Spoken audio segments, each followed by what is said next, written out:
Welcome to the first Wednesday workshop of the 2024 Leadership Alliance Virtual Professional Development Series. My name is Jane Indorf, and I'm the Manager of Programs with the Leadership Alliance. I'm excited to be moderating our workshop today on showing up as your best authentic professional self. As a student who's just starting out in your career, you may be wondering how to best be who you are and share your unique identity, while at the same time present yourself professionally in a way that meets the norms of the academic or professional or research community of which you are a part. There certainly are a lot of topics to cover when we think about how to show up as our best authentic professional selves. When it comes to our everyday thinking of how we're going to present ourselves in class or in the office or at a conference or a meeting, etc., we could really drive ourselves crazy thinking about the best way to do this. Like, am I dressed appropriately? Am I asking too many questions? Am I asking the right questions? Do they notice my piercings or my tattoos, etc.? I could go on, but let's get started with introducing today's panelists. Welcome, panelists, and thank you so much for joining us today. I'll briefly introduce each of you and give you an opportunity to talk a little bit more about your background and what you do in your position. So first, I'd like to introduce Mr. J. Elijah Bratton, who is joining us from Howard University, where he's program manager for the Humanities and Social Sciences Scholars Program. He also supports the Karsh STEM Scholars Program. Both are student development PhD pathway programs for undergraduates who are committed to pursuing a research career. Mr. Bratton, would you like to share a little more about yourself and what you do? Thank you so much. This is a wonderful opportunity. I get the extreme honor and privilege of serving over 150 amazing emerging scholars at Howard University. All of them have committed to PhDs. Even as undergrads, they understand that the PhD is something that's going to be important for their future trajectory. So we are involved in everything from professional development to academic support to community building. We are a holistic student development organization, and we're looking forward to what our scholars will achieve as the years go on. So it's exciting to be with you all today, and I'm looking forward to today's conversation. Thank you. Next, I'll introduce Dr. Melissa McCoy, who serves as the Director of Career Readiness, Innovative Leadership, and Quality Enhancement at Tougaloo College in Tougaloo, Mississippi. Dr. McCoy, would you like to say a little more? Yes. Good morning, everyone, and thank you for allowing me to join you. As Jane said, I do serve as the Director of Career Readiness and Innovative Leadership. I also lead our Quality Enhancement Plan. I also serve as the inaugural director of our Leadership Institute, where we have the opportunity to allow our students to do exactly what you're doing today, search out professional development opportunities. And one of the things that we do in our office that I really enjoy is to allow our students to teach us how to meet them where they are. So I'm excited for the conversation today. Thank you very much. Next, I'd like to introduce Dr. Victoria Flores, who's joining us from the University of Chicago, where she is Associate Director in the Office of the Provost. In this position, she coordinates pathway programs, including the Leadership Alliance Summer Research Program, to support the academic and career success of persons traditionally underrepresented in higher education. Dr. Flores? Hi, everyone. I'm excited to be here. So some of you might know me, and I see some of our students from this summer. I am the summer coordinator for the Leadership Alliance program at the University of Chicago, and I manage the program and support all of our incoming students. Thank you. And finally, I'd like to introduce Dr. CaVar Reid, who is the Managing Director of High School and College Programs at Thrive Scholars, a national nonprofit that promotes college access and career attainment of students from underrepresented communities. And he also teaches history at the University of Michigan. Welcome, Dr. Reid. Would you like to say a few words? Sure. Hey, y'all. My name is CaVar. I'm super excited to be here. I don't know, I have the best job in the world. I help young people get into some of the best colleges in the country with little to no debt, connect them with robust internships and research opportunities that position them for success post-college. I love what I do, and I do it for free. That's why I'm here. Thank you. All right, so today we're going to be covering 4 topics: networking and professional branding, LinkedIn and social media etiquette, emails and communicating professionally, and mentorship. So our students have submitted so many great questions to address today. Actually, there were over 50 plus, and I see more questions coming into our Q&A box, but we won't be able to address them all, but we will address a few. So let's get started with networking and professional branding. Mr. Bratton, I turn the stage over to you to share your insights, and then I'll ask you a couple questions. Absolutely. Thank you so much. And I want to give a quick shout out to the inaugural cohort of the Humanities and Social Sciences Scholars Program. Many of them are tuning in, and I want to give them a special shout out as our groundbreaking trailblazers in this field here at Howard University. I'm so very proud of them. They are amazing. All right, let's go ahead. And they also know that me and tech sometimes have a very interesting relationship, but we're working it out. There we go. We did it. All right. Professional branding and networking. This is so very important for this journey that we all are on. And I think it's super important for us to consider a few very important matters. Now, when you look at this, who do you think I am as a professional? And I want you to take about 15 seconds and we'll sit in awkward silence. I used to be a high school teacher, so I can sit in silence for a second. All right, take about 15 seconds and I want you to just judge, who am I as a professional? 15 seconds, go.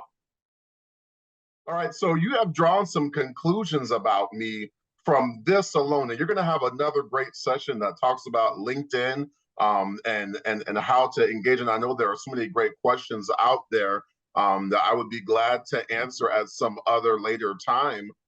But you've drawn a conclusion about me. Whether it's right, whether it's wrong, you've still drawn that conclusion, right?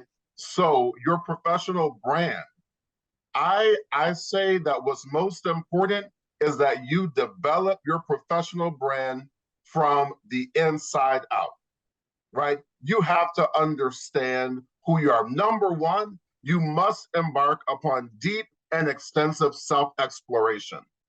Who am I? Who am I? What do I even stand for? There's an incredible, one of my favorite stories from Hebrew literature. Moses goes before God and says, who should I say sent me? I don't know who you are. And God says to Moses, tell them that I am sent you. And Moses says, no, who? I need a name, like who sent me? Tell them I am that I am. And that piece of Hebrew literature and that piece of ancient wisdom, I think matters for us today as well. I am that I am. I am that I am. So how do you figure out who you are?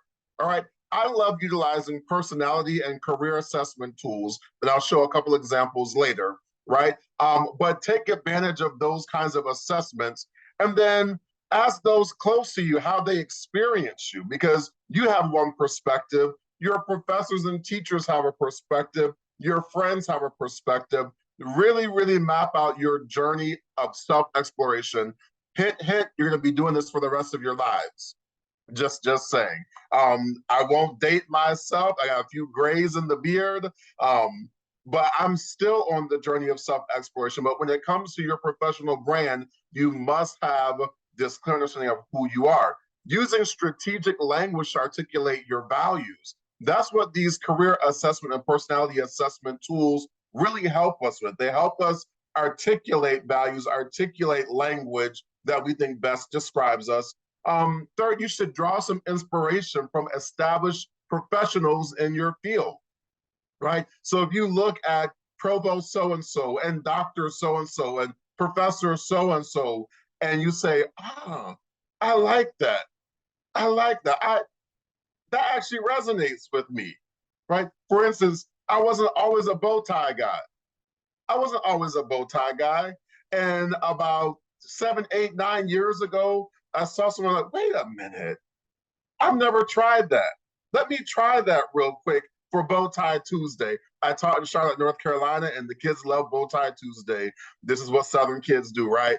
And I was like, let me jump in on this Bow Tie Tuesday thing. And here I am, right? So draw some inspiration from people around you. Be authentically you while establishing yourself as part of a larger conversation. This is where things get a little tricky, because how do you establish your authenticity but still make it clear that you're a part of this larger conversation, this larger group of people? I am an emerging scholar, even though I'm Elijah, I'm Trayvon, I'm Shalonda, I'm Maria, I'm whoever, but I'm also an emerging scholar and belong to this group of people as an identity. How do I juggle those multiple identities? And then asking yourself, from who or what do you draw inspiration? Do you draw inspiration from philosophy, from art? Do you draw it from walking in nature? Do you draw inspiration from theater, books, science? Where do you draw your inspiration, your personal inspiration? We're not talking professional yet. We're still talking about how to discover who you are, all right? Synergize the brands of organizations and associations that you're connected to. I am a proud member of the greatest fraternity on this side of eternity, right? And so I take my fraternity's brand sometimes, and then my university brand, and then other organizations that I belong to, and I see how do I synergize that to make my own unique brand, right? So I may wear a pin from my fraternity, I may wear university colors, right? And then keep my own personal bow tie style, right? So I can piece some things together and make my unique brand. Be clear on your values. I put that in all caps because nothing is more important than that. Be clear on your values. What do you believe in? Why do you believe it? Because this is going to make number 7 so much more profound when it comes to networking.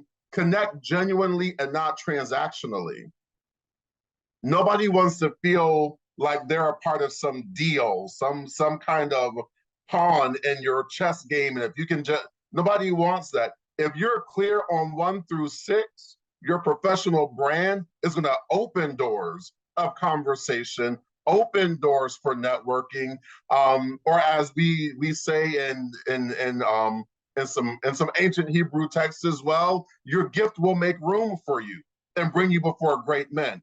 But when you understand who you are, that's going to open the door for some great networking. So these are some good examples that I've used in my own journey to kind of articulate when someone says, tell me about yourself, the infamous question, right?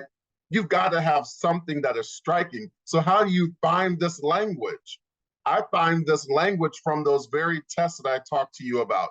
So these bunches of words, an advocate, I am a reformer, right? I am a coach, I'm a thinker, I'm a commander, I can execute and influence, right? These are some words that are part of my brand.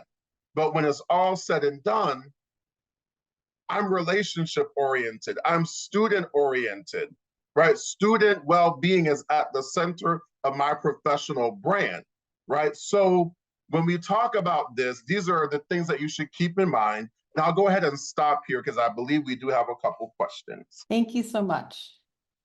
Okay, so this is a question that resonates with me as a bit of an introvert and someone who's not great at small talk. But this student asks or says, I have a question about networking. I am an awkward person and I'm especially awkward when it comes to trying to speak professionally. Are there any strategies that you could recommend in order to help me better navigate networking and being a professional? Professionally, that's triggering right there, right? This is something that many people wrestle with because we believe that there's a certain language and a certain vernacular and an intonation and and all of these things that just make you so amazing to strangers. And sure, but I'm going to tell you from my own personal opinion and from where I have and from what I've had and what I have experienced, be genuine. People will connect with genuine before they connect with polish. I'm going to be honest. That may not be popular, but I stand firm on it. We always want to be our best and be stellar, but I'll be perfectly honest. If you spend so much time thinking, okay, don't say this, okay, say this, say it like this. That's just like walking and saying, don't trip, don't trip, don't trip, don't trip, don't trip. You're going to trip, right? So I would say to you, read,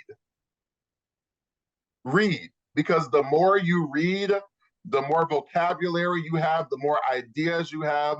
The more you read, the better your ideas form, and the better you'll be able to articulate. And that's my short answer. Of course, I have a long answer for that, but that's my short one. Thank you. And what do you think is the best way to approach someone that you're interested in talking to, but you might not have a lot in common with them? Yeah. You know, this one may not be as popular either, but if you don't have much in common and there's not, why do you want to connect with them? What is it? Because if it's a matter of, I'm looking for a job and you look like a person that does that, and I know that you're a program manager or you're a hiring, okay, you can just go to the website then. You can just go to the website. But I need an internship. I need a, once again, you can just go to the internship. If you're coming to talk to me, it's because you find me interesting, you find my work interesting, you find something about my background, you have connected with something. If there's nothing connecting you to an individual, or you don't have much or anything in common, all that you need is one thing. All that you need is one thing. And if you have one thing, then you take that one thing and you make it work for you. But if you don't have one thing, go sit down. Go sit down and go find someone else to connect with. That's not your person that you should be connecting with. All right? Those are my answers for those questions.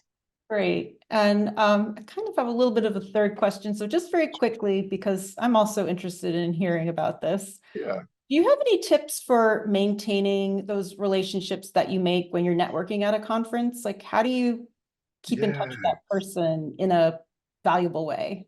Thank you. I think that is such an amazing question. I don't want to get into anthropology and sociology. I'm sure there are others who are more skilled at that, but I firmly believe that we can only handle but so many relationships in our heads and our hearts. And this era of social media sometimes lends us to believe, yeah, I can have 2,000 relationships and they all be vibrant and life-giving and no. Right?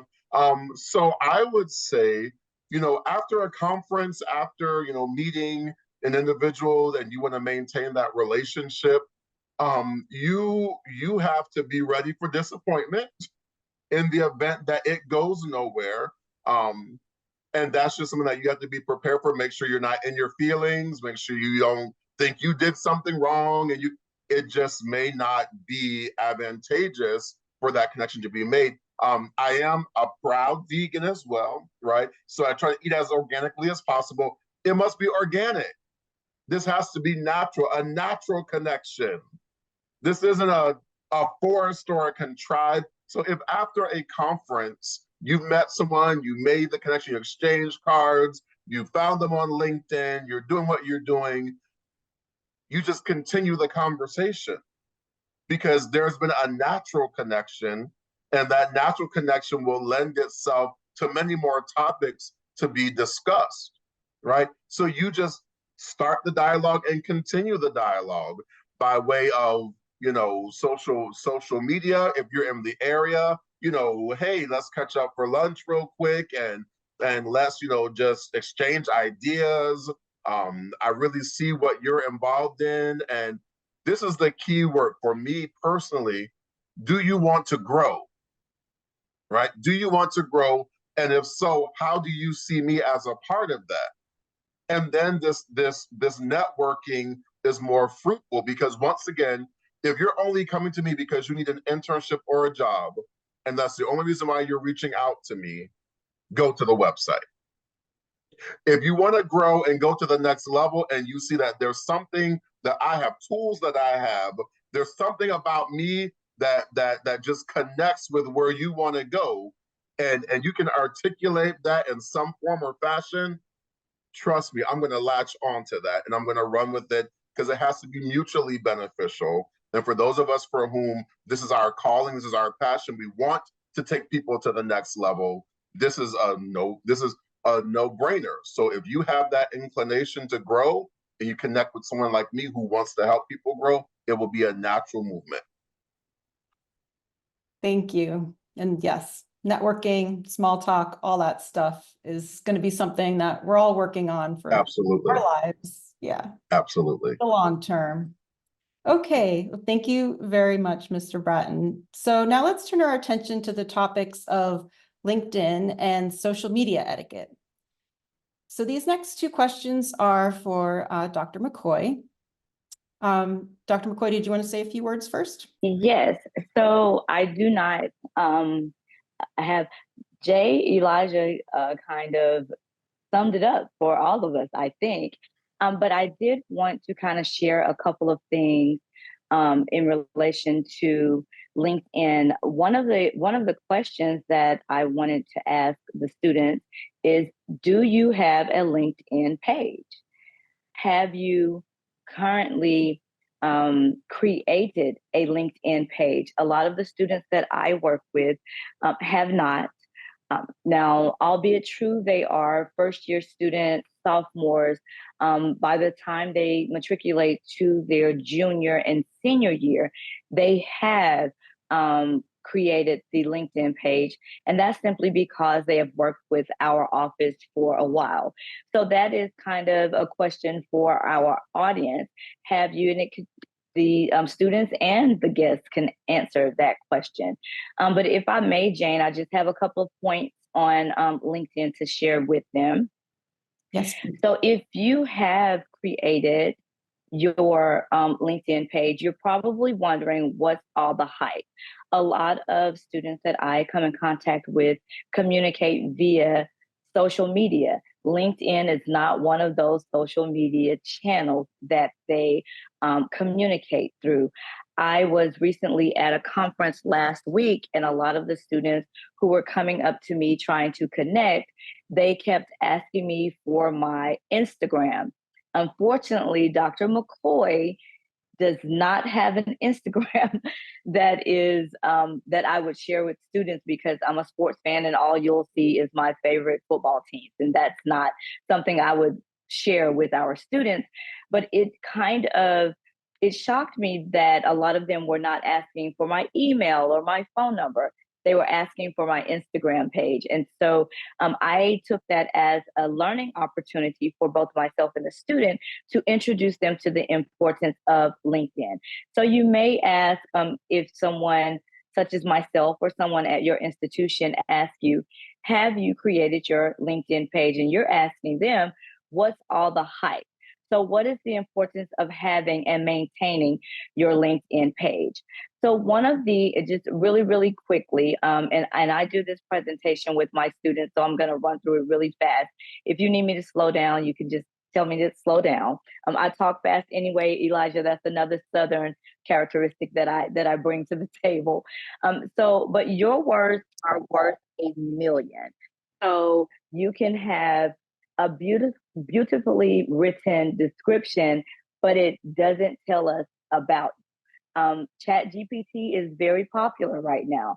I would encourage students, if you are going to use ChatGPT, make sure that the documentation that they are pulling from wherever the sources they're getting it from is correct. So you don't want to just copy and paste. So make sure, as I said in my third point on the slide, your words have power. So your LinkedIn description should be able to describe you in about 10 words. When Mr. Reid links with you on LinkedIn, if he's searching for someone after you've applied for one of his opportunities, he should be able to decide whether or not he wants to engage with you via your description. So words have power. In addition to that, make sure that your profile is updated consistently. This is something that I also have this training or conduct this training with our faculty members and our staff members at Tougaloo College.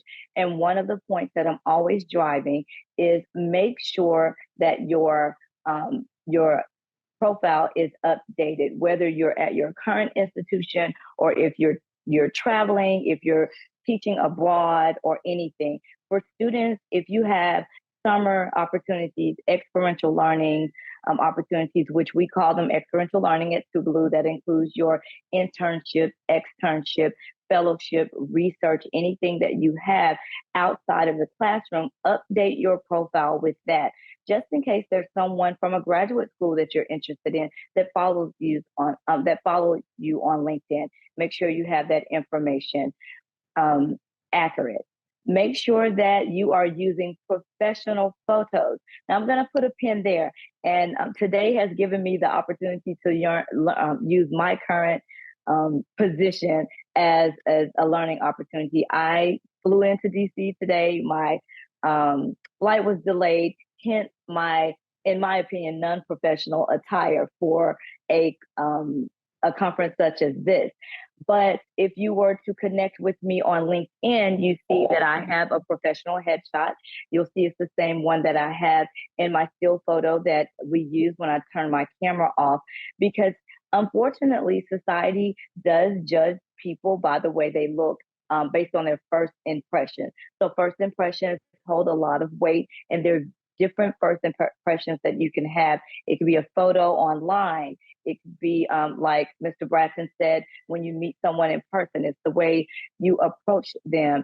And so you can be authentic, as he said previously, but remember that a LinkedIn page is for professional use only.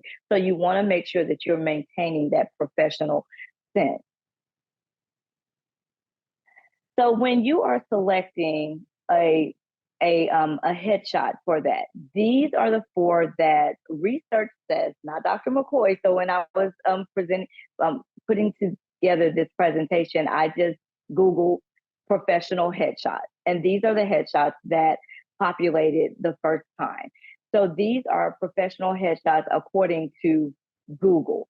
So put in the chat if they can they make comments, Jane, or can they put in the question and answer? Do you think these headshots are professional? What are your opinions? And then when I Googled just a casual headshot, this is what populated. So when you are creating a headshot for LinkedIn, and when you matriculate into your career, you want to make sure that your headshot is your face is in the center of the screen, and that is what the person who is searching is focusing on. You want to kind of steer away from full body head or shots. It's a headshot, not a body shot. So this is what is deemed professional, these 4. And let me know what you all think. So I'm going to go back to branding. And like I said, Elijah made a really, really, really good point. You want to brand your profile with a background photo. Does your LinkedIn profile look boring? Does it look average? My background right now is Tougaloo College, because that is the institution I represent right now. But you also want to give your profile page a bit more personality with a visually appealing background image. So what we usually tell our students in our office is, if you are capturing a headshot, you want it to be you want to be in front of just a clear background. We usually have them come in our library where our office is located on the 3rd floor. And there's a really, really good space, and it has really good lighting. And it's just a beige background. And a lot of our students, for professional reasons, come and they capture their headshots there. And it looks very, very appealing. Of course, we ask them if it's a young man to wear black and white or navy blue and white. And if it's a young woman, to wear the same colors. No, colors that are very vibrant, because if you're taking a headshot, that can kind of distort the image depending on who is pulling that headshot and using it for various reasons. You also want to write an eye-catching summary. This is where you really sell yourself to potential connections. Your summary should expand on what appears in your headline. You want to talk about your career goals. If you are matriculating into your career, you want to talk about your career experience.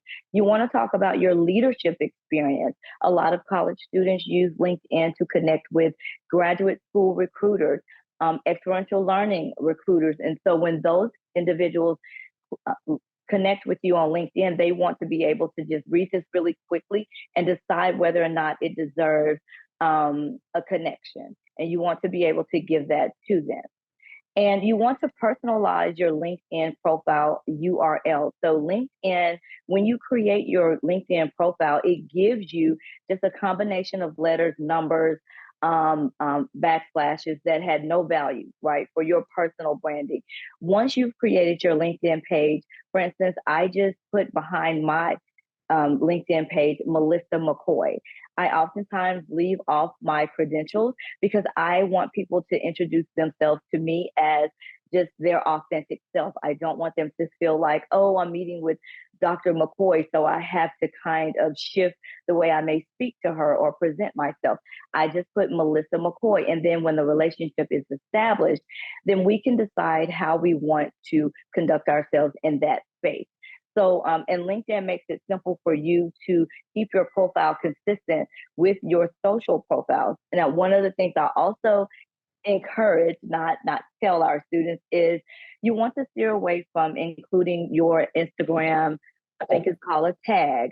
I'm aging myself. I think it's the Instagram tag or something, but not what you put on Instagram. I know a lot of generations do not use Facebook, but what you have on Facebook and or Instagram or TikTok, I think it's called, you do not want to use those tags. You want to create a professional, usually your first and last name. You want to put the institution you are currently attending, your major, and your career goal. That is something very simple that a student can put on their LinkedIn profile.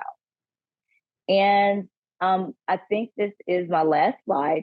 You want to utilize your LinkedIn page to connect with people.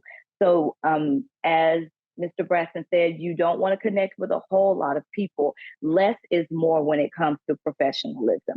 You want to make sure that you are developing the relationships that you create. For instance, when you're in Leadership Alliance, the relationships that you create with the individuals you meet here, you want to build those relationships and hone in on those relationships. And you want to make sure that when you're posting, if you all use Twitter, Twitter is I want to say in the moment tool. I think I've heard, I don't have that as well, but you can post on Twitter and it's like right there, it posts right then and people are updated on what you're posting and what you're saying. That's how you want to use LinkedIn in a professional realm.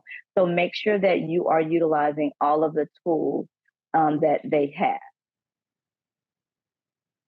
Oh, I'm sorry, that was not the last slide. This might be the last slide. So you want to make sure that you're also using LinkedIn to expose yourself to the most viewed connections. So this is a way that you can expand your network, and that can result in real world connections.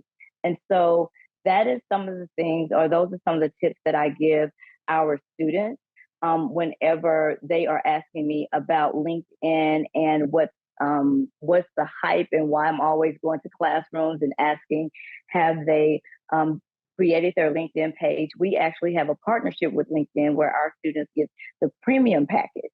And so they do not have to pay to do a lot of things. So that is giving them that opportunity to connect with a lot of professionals in the areas that they seek to enter. Are there any questions? That's huge, the LinkedIn premium. Yeah, that's amazing. And you really answered the questions very well that I was going to ask. So I'm going to pivot to another question that came in about LinkedIn Premium. Is it worth getting LinkedIn Premium, and what are the advantages to having that, if there are any? So I can answer that for a student and for someone who's already in their profession. For a student, if you have LinkedIn Premium, you are able to see the connections who are searching you.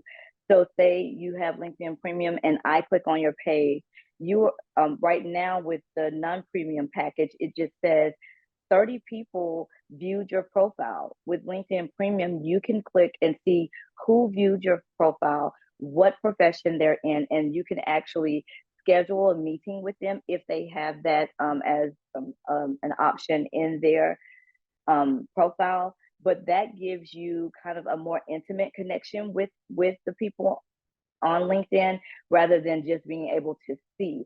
And you can also see on real-time opportunities. So I was an English major in undergrad. So if I had LinkedIn back a long time ago, when I was in undergrad, I would have created a LinkedIn page. I would have said my major is English, my minor is journalism, and what I would like to do after I graduate is to enter a graduate program in psychology. So anyone who was recruiting graduate students in that field would see my profile. And you are able to connect with those people. If you do not have the premium, all you can really do is go through the careers or opportunities page and seek it out for yourself. So I think it's, in my opinion, it is worth having. Great, thank you. And just to quickly answer a question that just came in, yes, the recording is going to be posted to the Google Classroom within 48 hours. Thank you, Dr. McCoy. I need to go update my LinkedIn now. Now everyone's going to go look at it. Okay, let's switch gears and talk about email and communication. Dr. Flores?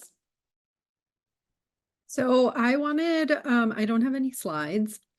I wanted to, as I was reflecting on this session, I get a lot of emails from prospective students, and students in our program are emailing faculty. And then I also advise students that are thinking about graduate school on how to email faculty members. And so I was thinking, in my experience and things that I've seen, so I have about 10 tips that I will go through, and I don't have any slides. So the first one, professional titles. Most people that have gone through the process of a PhD, it was a long process, and they are proud of that title.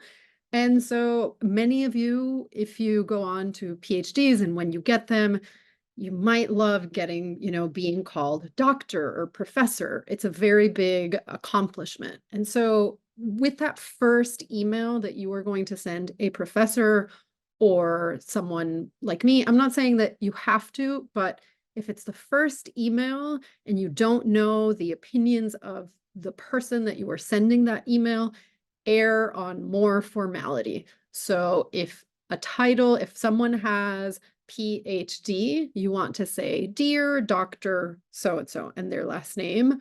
If it's a faculty member, Dear Professor, and their last name. This is very formal, but some people expect that. And so I wouldn't want you to send an email and have someone thinking like, oh, they didn't use my formal title. So better to err on more formality. Usually people will then say call me Victoria, or they'll sign it with they won't sign it as Dr. So-and-so. And then in the next email, you can use their first name. Timing. Mentors, faculty, administrators are really, really busy. So you can send an email, allow at least 48 hours. And if you sent it on a Friday, I do not work on the weekends. My job is to take care of my 4-year-old, and that's a lot of work. So think about business hours. Think also about what is going on in the academic year. So if it's going to be finals, if it's commencement, if faculty are going to have to be grading, if it's winter break, spring break, you might not get an answer. So allow at least 48 hours before expecting a response. Many times with faculty as well, you might not get a response. So you can follow up, wait maybe a week, and say like, oh, I just wanted to follow up on this request. And the same for on the flip side. So if a faculty member emails you, reply within 48 hours. If an administrator is emailing you and asking something, the courtesy of a response. You would like a response quickly, so try and do that as well. Deadlines happens, finals happen, things happen, but I think it's better for you to say, I've received your email, I've seen it, I'm in finals, I'm going to set a reminder, I will answer this by this date. And so then people don't feel ignored. So another thing that I have seen, draft your emails. I have seen students send me one email with something and then 2 minutes later a follow-up, and then like 10 minutes later a follow-up. And it's very hard to answer 4 emails that just came back to back because I might be responding to one, but then there's another one. So like put your thoughts, maybe walk away, come back, add all of those.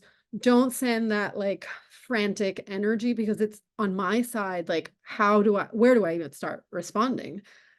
And draft your emails. If this is an email that is now taking 3 paragraphs, a faculty member is not going to read that. So then ask whether a call is appropriate. Like if you are in a program and you have some concerns, can we schedule a Zoom call? They will not read very long emails. I do think some students had questions about if you are asking a faculty member whether they are accepting students in their lab, that might be a 2 paragraph, and it has a very standard like, dear Dr. So-and-so, I am, and your name and your year and where you are, your interest, and then another email about like why you're interested in their lab. But one thing that I will say is to do your research, because this is a true story. My faculty advisor in my PhD program had specific instructions on her website, and it said, do not send me a PDF, because one time someone sent her a PDF and it was corrupted and she got a virus and she will never open a PDF. But if someone sends her a PDF, she has seen that as someone who didn't do their research and didn't follow instructions, so she won't respond. The same way, and now I'm just talking about pet peeves.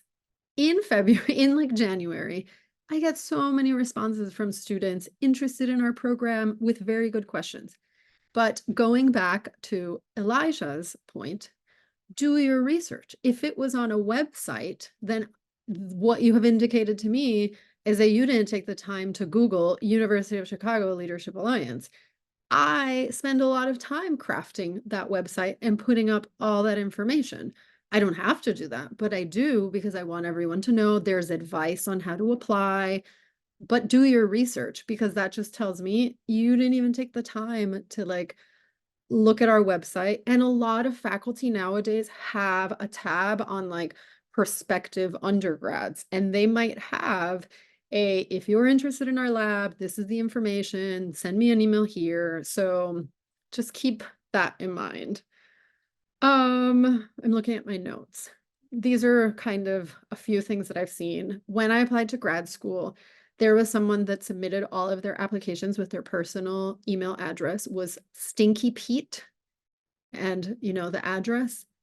Don't do that. We now all remember that. Everyone noticed that email. Create a professional email. Use your academic email. Gmail, their photos that you have on your profile, some people can see those. If the institution that you are emailing uses Gmail as a platform, they will be able to see those photos. Some of those photos are not your best professional self. One trick of how do I keep track of all of these emails, because there's so many, there's a little pin feature. And so that puts all of the emails that I have to respond at the top. In Gmail, that's for Outlook. In Gmail, I mark them unopened. So all of the unopened emails are at the top. So I know that there are a lot of emails, things happen, there are finals, there are a lot of things. Pin the email so that it is a reminder for you to respond. Two things on communication that are not necessarily emails. Now there's Slack. Now there's Teams. There's a lot of things. Keep track of that. Labs tend to have Slack pages. And so you never want to miss information because you are not following. So ask your mentor, ask the program, where will you be communicating, and set notifications. A lot of those programs don't set automatic notifications.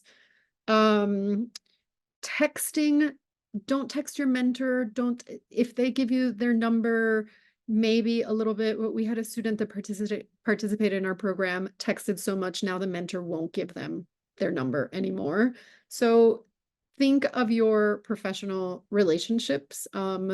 These are not your buddies. They may be very nice and they do care about you, and they may communicate, you know, like, you can text me in this or that situation, but just, it's still a professional relationship.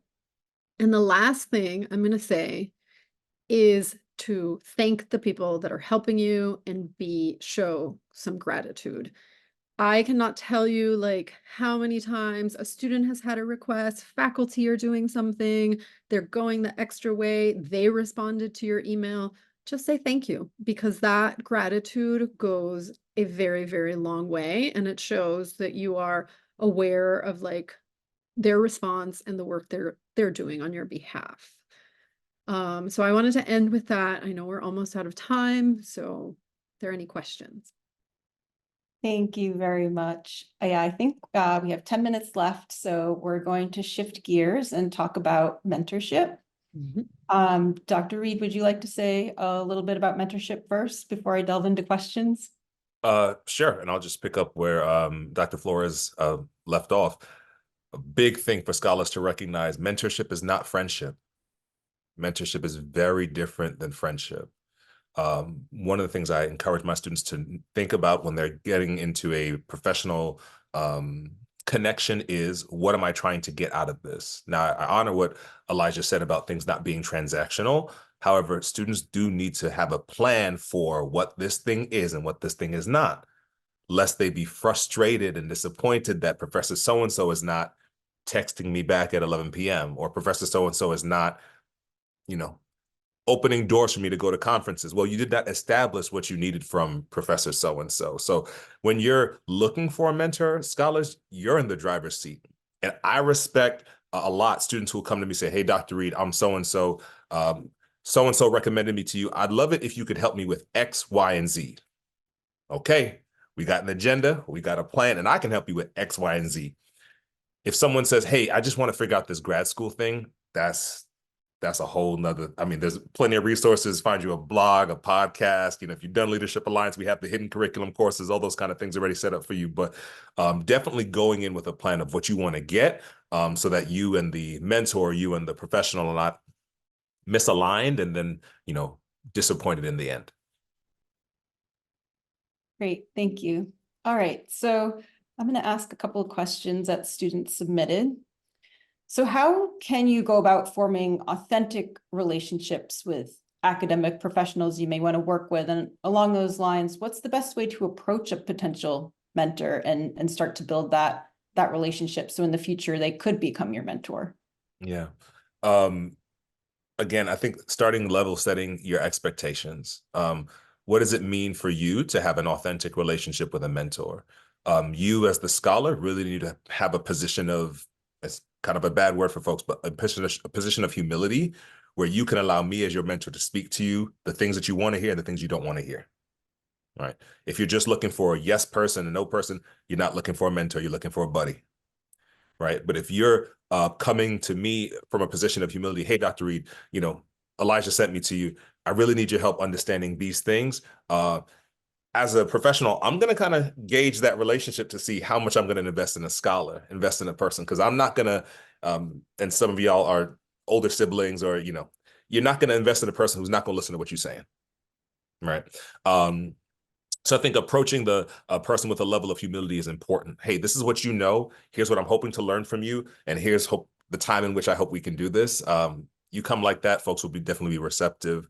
I think the other thing is knowing that different professionals will do different things for you. As you step into grad school, you'll recognize this. There's some mentors who are really relational people. Like they can be the person you can cry at their desk when your draft is rejected. There are other professionals who are phenomenal scholars. They are not those people for you.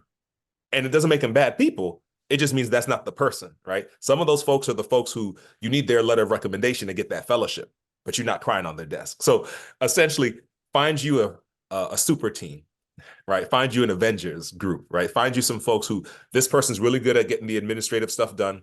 This person's really good at relational things. This person I can talk about when my grad stipend's running out and I need a fellowship or a job. Find those folks. And one of the best things you can do is talk to older grad students about who those people are on that campus. Grad students will tell you the truth.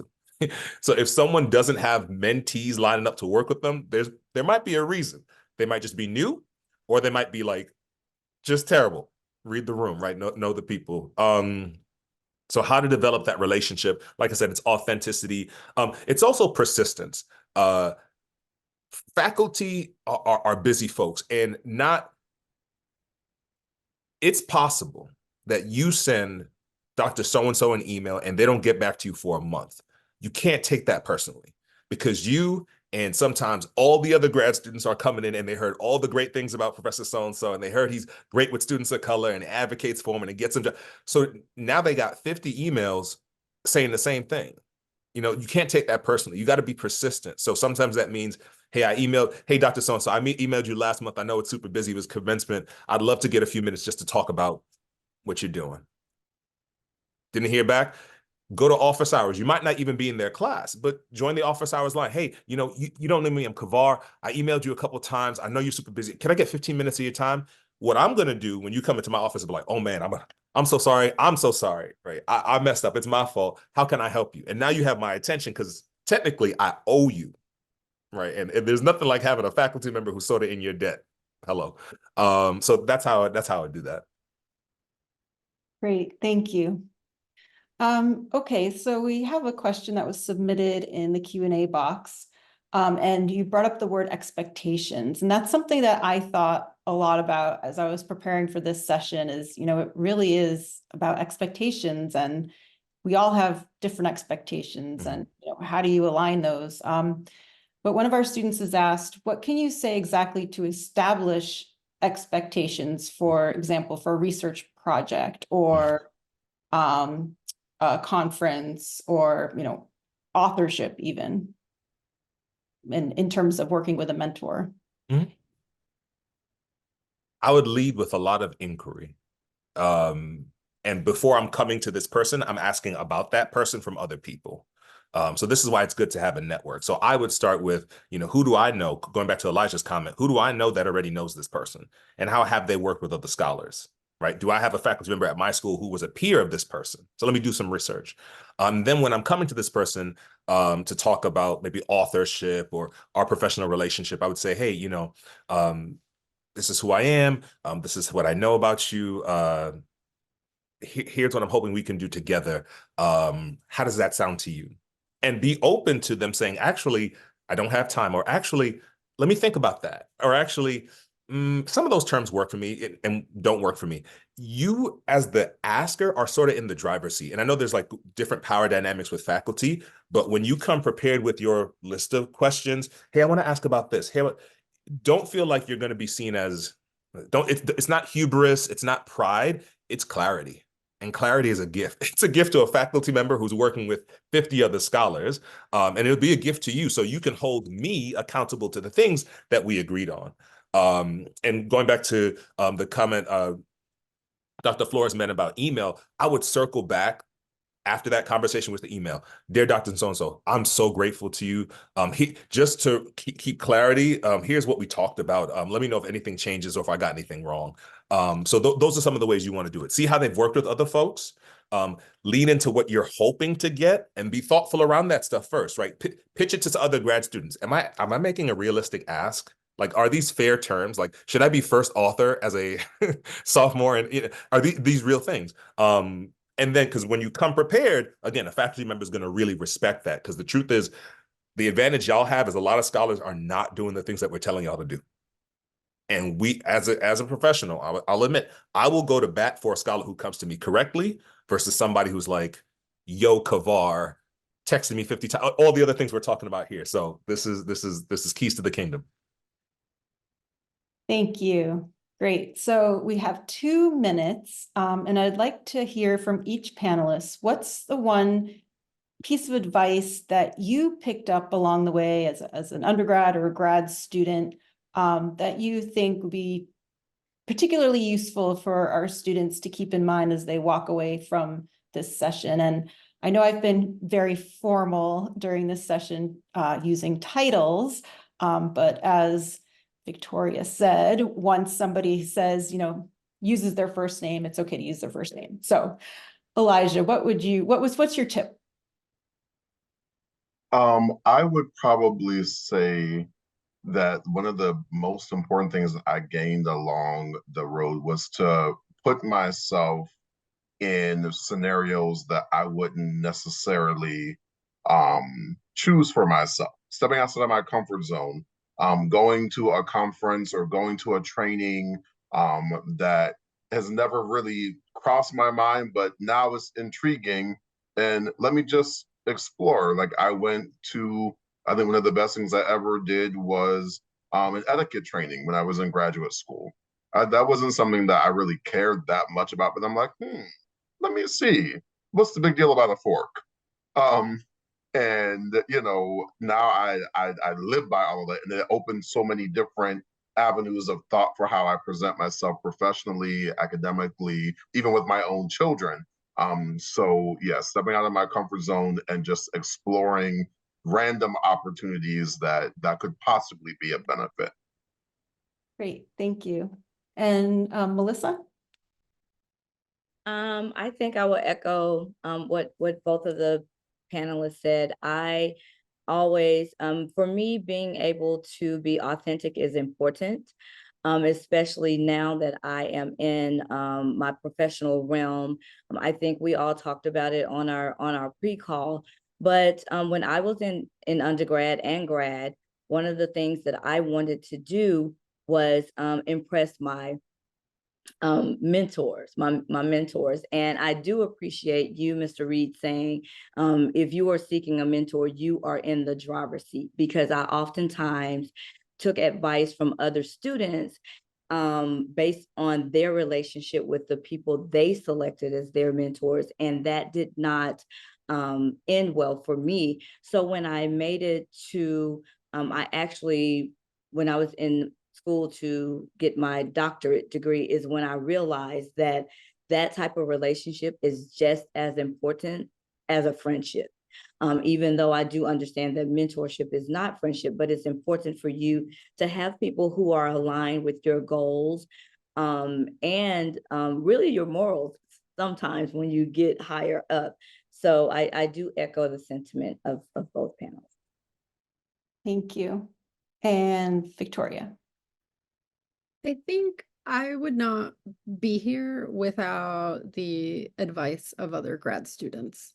There's so many unwritten rules, and I did not know them. And it was other grad students that really helped me. And I think I did not have the Leadership Alliance community, and there are just so many grad students that have gone through this that are happy to mentor you, chat over Zoom, talk about, I remember even that draft of the email that I had to send to faculty to inquire whether they were taking students, a grad student just forwarded their email.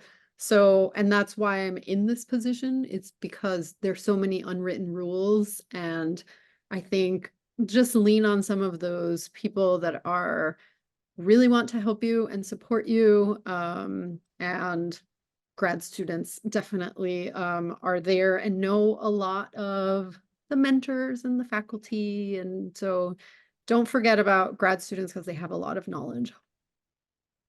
Thank you. And CaVar? Yeah, your next step is not your last step. It's just your next step. And there's so much pressure we put on ourselves, especially when we're like high achieving and well driven and all that, to like do the right thing at the right time. And if I don't get into Chicago Leadership Alliance, my life is over. That's nonsense. Like, chill. Your next step is it's just what's next. And we pivot. I mean, probably all the professionals on this call have made some kind of pivot. Just be nimble and keep coming to things like this. And I promise you, like, you'll know what you need to know when you need to do it. But yeah, it's just what's next. It's not what lasts. Awesome. Thank you very much. I'd like to thank all of our panelists for giving their wonderful advice today.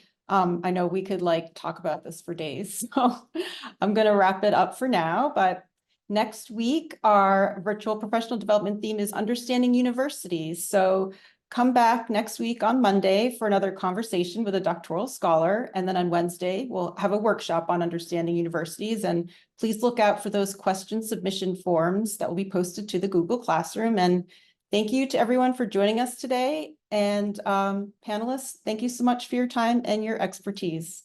Have a great day, everybody.